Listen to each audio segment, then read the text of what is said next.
ময়দান movie প্রথম সপ্তাহের শেষে এখনো ইন্ডিয়া থেকে 30 কোটি নেট কালেকশন করতে পারেনি, যেখানে এর বাজেট 100 কোটি টাকা। কাজেই এটা বুঝতেই পারছে যে এই সিনেমাটা সুপার ডুপার ফ্লপ হয়েছে। তো আজকে এই ভিডিওতে আমি আলোচনা করব ময়দান মুভি ফ্লপ হওয়ার কারণগুলো নিয়ে। নমস্কার বন্ধুরা, আমি অমর্ত্য, আপনাদের চ্যানেল ইন্ডিয়ান ফিল্ম নিউজ বাংলাতে আপনাদের স্বাগত। প্রথম যে কারণটা আমার মনে হয় যে ময়দান মুভি ফ্লপ হওয়ার, সেটা হচ্ছে ট্রেলার গুলো অত্যন্ত খারাপ। যদি ভালো করে লক্ষ্য করে দেখে থাকে, দুখানা কিন্তু ট্রেলার বের করেছিল। কারণ যে প্রথম যে ট্রেলারটা বের করেছিল সেটা লোকের একদমই পছন্দ হয়নি, একদমই বাজ ক্রিয়েট করতে সক্ষম হয়নি। সেই জন্য দ্বিতীয় আরেকটা ট্রেলার বের করেছিল যদি কিছু বাজ ক্রিয়েট হয়।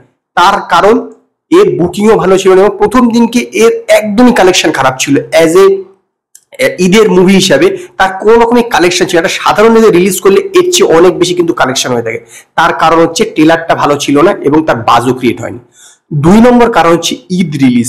ঈদের জন্য এই সিনেমাটা আদৌ উপযোগী নয়। ঈদের সবসময় মাসালা মুভি রিলিজ হয়ে থাকে, দিওয়ালিতে মাসালা মুভি রিলিজ হয়ে থাকে।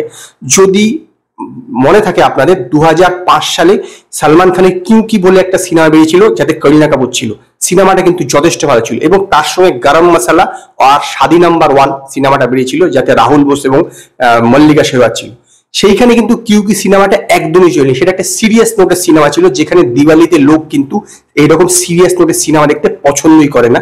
তারা একটা কমার্শিয়াল এন্টারটেইন মুভি দেখতে পছন্দ করে। সেখানে এই ঈদের সময় এই রিলিজ করাটা অত্যন্ত ভুল কাজ হয়েছে, বিশেষত এরকম একটা ইন্টেন্স ফিল্মকে। 3 নম্বর কারণ যেটা মনে হয় যে প্রচুর রিলিজ।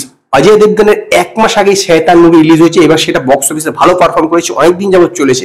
সেখানে 1 মাসের মধ্যে আবার একটা এরকম সিনেমা রিলিজ করা, সেইটা কিন্তু একদমই ঠিক না। কারণ মনে রাখতে হবে যে প্রতিদিন কিন্তু বিরিয়ানি খেলে সেই কারণে কিন্তু ভালো লাগে না। সেইটাই কিন্তু হয়েছে যে 1 মাসের মধ্যে আবার অজয় দেবগনের একটা সিনেমা আসছে থিয়েটারে, লোক কিন্তু এটা আদৌ ভালো লাগেনি। কারণ একটা সিনেমা দেখেছে এবং সেটা যথেষ্ট ভালো হয়েছে, তো স্বাভাবিকভাবেই এই সিনেমাটা লোকে দেখতে আর পছন্দ করেনি।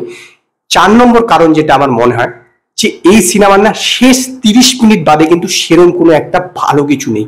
শেষ 30 মিনিট একটা মোমেন্ট আছে, মানে বলতে পারেন আকর্ষণীয় কিছু আছে, কিন্তু বাকি সিনেমাটা জুড়ে পুরোপুরি একদম ফ্ল্যাট। সেরকম কোনো আকর্ষণীয় মোমেন্ট নেই যেটা আপনি মনে রাখতে পারবেন বা যেটা আপনাকে এন্টারটেইন করবে। এই সিনেমাটা ইন্টেন্স ফিল্ম এবং সেই ইন্টেন্স ফিল্মের শেষ 30 মিনিট ছাড়া বাকি সিনেমাটার মধ্যে কিছু নেই। সেইটা হচ্ছে আমার মনে হয় যে 4 নম্বর কারণ এই সিনেমা ফ্লপ হওয়ার। 5 নম্বর কারণ, এটা হতে পারে আপনারা আমার সঙ্গে একমত নাও হতে পারেন, বিষয়টা হচ্ছে এটা ফুটবলের উপর সিনেমা। ফুটবল কিন্তু সারা ভারতে একটি পপুলার স্পোর্টস নয়। ধরুন গুজরাট, রাজস্থান, এইখানে কিন্তু আদৌ ফুটবলের সেরকম কোনো ক্রেজ নেই। তো সেইখানে যখন এই মুভিটা দেখানো হচ্ছে এবং এটা একটা ফুটবলের স্বর্ণযুগের সময়কার, তো মানুষ কিন্তু তার সঙ্গে সেরকম রিলেট করতে পারেনি, কারণ ফুটবলটা এখানে পপুলার স্পোর্টস নয়। তো সেই কারণে মানুষ যেহেতু রিলেট করতে পারেনি, সিনেমাটা দেখে লোক আগ্রহ হয়নি এবং আগ্রহ ক্রিয়েটও করতে পারেনি। সেই কারণে কিন্তু এই সিনেমাটা আমার মনে হয় ফ্লপ হয়েছে। এবং 6 নম্বর যে কারণটা আমার মনে হয় যে এই সিনেমার মিউজিক দিয়েছিল A.R. রহমান। এই সিনেমার মিউজিক কিন্তু একদমই ভালো নয়, একদমই ভালো না। কোনো গানই কোনো রকম ইম্প্যাক্ট ক্রিয়েট করতে পারেনি। একটা সিনেমা হিট হওয়ার পিছনে তার মিউজিকের কিন্তু একটা বড় ভূমিকা থাকে। সেইখানে এই সিনেমার মিউজিক একদম মাইনাস, একদমই ভালো হয়নি। তো সেই কারণেই আমার মনে হয় যে এই সিনেমাটা ফ্লপ হয়েছে। এই ছিল 6টা কারণ যেটা আমার মনে হয় যে ময়দান সিনেমা ফ্লপ হওয়ার পিছনে ছিল। তো আপনারা আমার কমেন্টে জানান আপনারা আমার সঙ্গে একমত কিনা বা আপনাদের কোনো এই বিষয়ে মতামত আছে কিনা। যদি আপনাদের এই ভিডিও পছন্দ হয়, ভিডিওটিকে লাইক করুন, কমেন্ট করুন, শেয়ার করুন, আর নতুন নতুন আপডেটের জন্য আমার চ্যানেলকে সাবস্ক্রাইব করুন।